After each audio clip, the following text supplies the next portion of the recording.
মিথ্যা ও ভিত্তিহীন নিউজ প্রচারের প্রতিবাদ জানালেন ভুক্তভোগী খোরশেদ আলম। খুলনা জেলার রূপসা থানার দেয়ারা গ্রামের তোফাজ্জল হোসেন ছেলে। তার নামে গত ৮ জুলাই সোমবার দৈনিক সবুজ বাংলাদেশ ও ডেইলি আলোকিত সকাল নামে দুইটি নিউজ পোর্টালে নারীলোভী নরপিশাচ খুনিদের লালসার শিকারে প্রাণ হারালো স্ত্রী মুক্তা ও স্বামী কামরুল শিরোনামে দুটি সংবাদ প্রকাশ হয়। সেখানে খুরশিদ আলমকে দুর্ধর্ষ, চরিত্রহীন, লম্পট, জোচ্চোর, প্রতারক, মিথ্যাবাদী, লোভী, দুশ্চরিত্র ও ভূমিদস্যু হিসেবে উল্লেখ করা হয়েছে। এছাড়াও বিবাহ না করে স্বামী স্ত্রী পরিচয় একত্রে বসবাস করছে বলে নিউজে প্রচার করা হয়। প্রকাশিত নিউজের বিষয়ে খুরশিদ আলমের কাছে জানতে চাইলে তিনি বলেন, তো করছি 2015-এর 8ই সেপ্টেম্বর। সুতরাং যারা বলতেছে এগুলো নিহাত অনর্থক, আমাকে হয়রানি করার জন্য, আমার চরিত্রকে কলঙ্কিত করার জন্য, কিন্তু আসলে এগুলো সম্পূর্ণ মিথ্যা, ভিত্তিহীন। এবং আমার স্ত্রী অত্যন্ত পবিত্র ছিল, ভালো নারী ছিল। আমি জানি, আমি যে 9 বছর সংসার করেছি। আমি আপনাদের কাছে চাই, মিডিয়ার কাছে, মিডিয়া হচ্ছে সমাজের দর্পণ, আপনারা সত্যকে তুলে ধরুন। একজন মৃত ব্যক্তিকে নিয়ে গিবাদ করা হচ্ছে।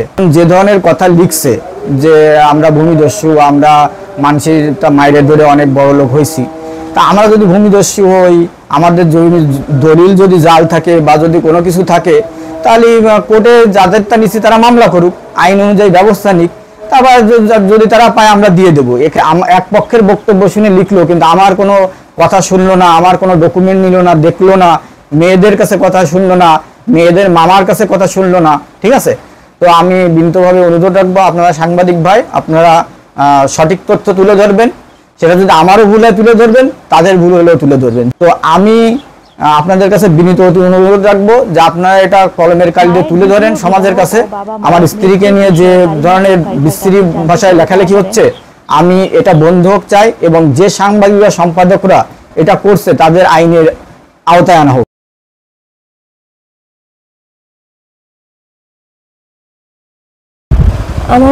আমার আব্বু মারা যায় 2015 সালে। মারা যাওয়ার পর কিছুদিন পরে, 4-5 মাস পরে কাকুর সাথে বিয়ে হয়, মানে খুরশিদ আলমের সাথে আমার আম্মুর বিয়ে হয়।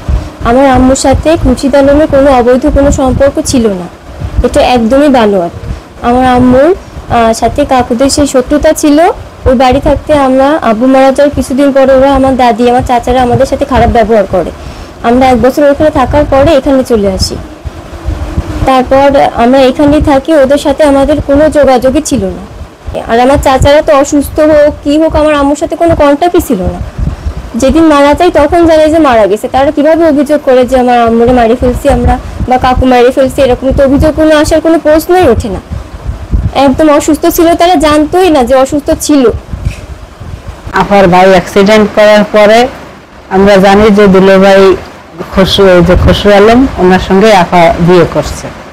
বিয়ে করার পরে ওখানে থাকতে পারছে না বলে আমার শ্বশুর বললো যে তাই আমার এখানে এসে মেয়েরা পড়ালেখা করবে, ওইখানে টিকতে পারতেছে না, আমার এখানে আসে।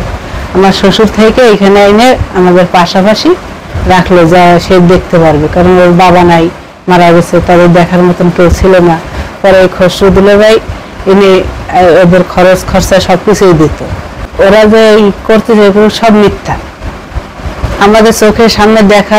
এখানে আশেপাশে সবাই বলতে পারবে যে এই যে চাচারা যে অভিযোগগুলো উঠেছে এগুলো হচ্ছে সবই মিথ্যা। মূলত টাকা পয়সা অবৈধভাবে লেনদেনের জন্য তারা এই কার্যক্রম করেছে।